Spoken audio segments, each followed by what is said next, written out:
Friends, I'd like to make a quick disclaimer before we get going with this video. I struggled with making this video for some time. Should I not? It's about a very bad person who has worldwide notoriety, did extremely horrible things. I'm not going to get into detail what this person has done and has been convicted of. You can Google it. There's been a movie made about him. But it goes to show you, in life, you don't know who your path is going to cross. And also, if you're a musician, you don't know who's going to show up at your gig. Some successful YouTubers have told me one of the best things you can ever do on YouTube is just be yourself. This is a story that happened to me. It's true. And I just want to share it with you guys. And for those of you who are musicians, maybe not, you can go, weird things can happen.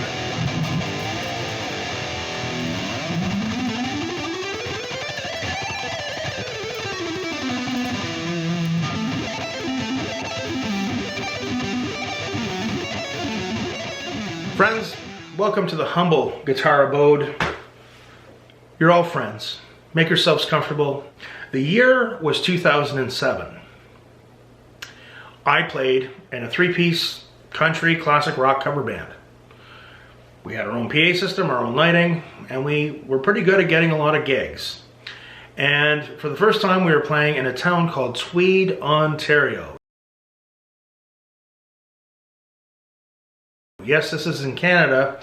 For those of you that have a bit more of an idea of the geography of Canada, this is a little town just north of the city of Belleville in the province of Ontario. 2007, March, we played there. And it was just a weekend gig, but towards the end of the night, I noticed a person, a fellow. He was standing kind of off to the side. He had a beer in his hand. And he was watching the band, listening to the music, looking around, looking at the other patrons. And he was there for, I'd say, the last little bit of the night. I remember him coming in late. So, we played our gig. It wasn't a great gig, wasn't a bad gig, it was just a gig.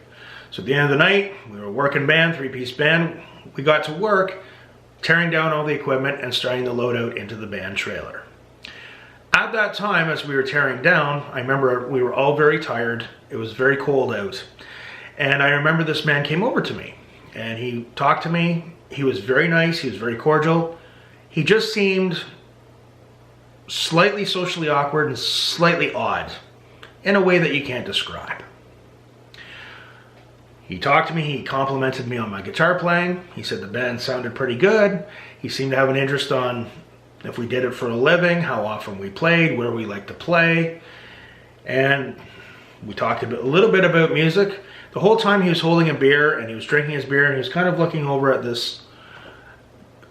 these two women that were on the other side of the bar, drinking and talking and laughing. I didn't really think much of it, but I just remember that the guy was very odd. There was just something about him that's very hard to forget. You know, when you play gigs, you meet a lot of people.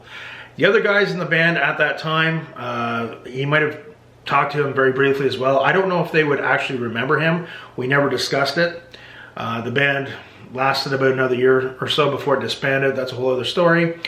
But anyway, and we're loading out our gear, and I think intermittently we were kind of talking, and I remember him making a couple of jokes. I don't really remember what they are, but they're just kind of like awkward, kind of ha ha ha, you know, jokes or whatever.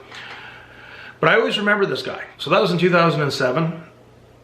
And now a few years later, it started coming out in the news about these weird things happening around Tweed, Ontario. These things with these women. I don't want to get exactly into the crimes that he did, but some people were murdered. There's a big investigation. It was just all over the Canadian news. Even in the American news, it started to get a lot of press. He was a killer with the ultimate cover. As a base commander in the Canadian Air Force, Col Russell Williams comforted families of the fallen, rubbed shoulders with the Prime Minister, and even flew planes for the Queen. But no one, including his wife, knew that he was also a sexual deviant, burglar, rapist, and murderer. And today, what began as fetish and fantasy led to a life sentence of solitary misery. For more than 20 years, he was a model airman and husband, described as a bright, shining star of the Canadian Air Force. Tonight, he is the most notorious pervert, rapist, and serial killer in recent Canadian history.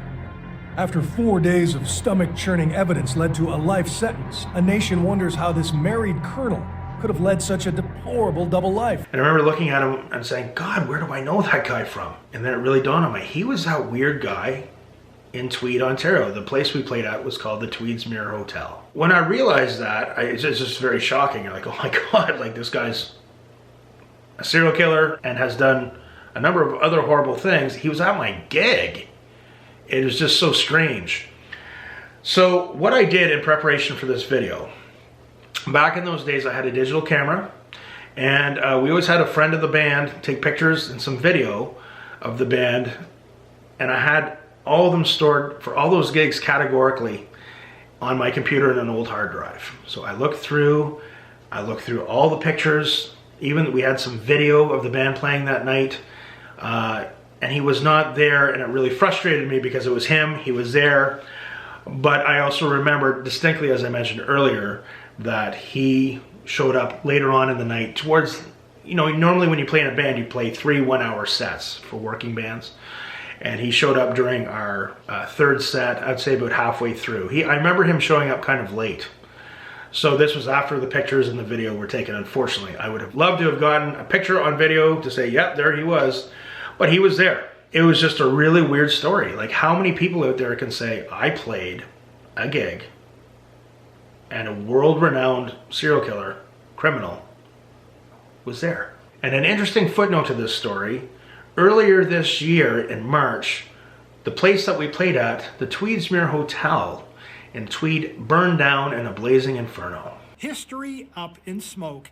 This is all that's left of the Tweedsmuir Hotel, a very big part of this village's historic past. Firefighters got the call at around 6 a.m. Wednesday morning. The building, built back in the 1880s, was fully engulfed when they arrived. Overall, just a different type of story. I wanted to share that with you guys. It did happen. Thank God he was caught. Thank God that he's serving life sentences in jail in a Canadian prison. But how many people can say a world-renowned criminal serial killer was at my gig? Remember, folks, practice hard, practice smart, and we'll see you soon.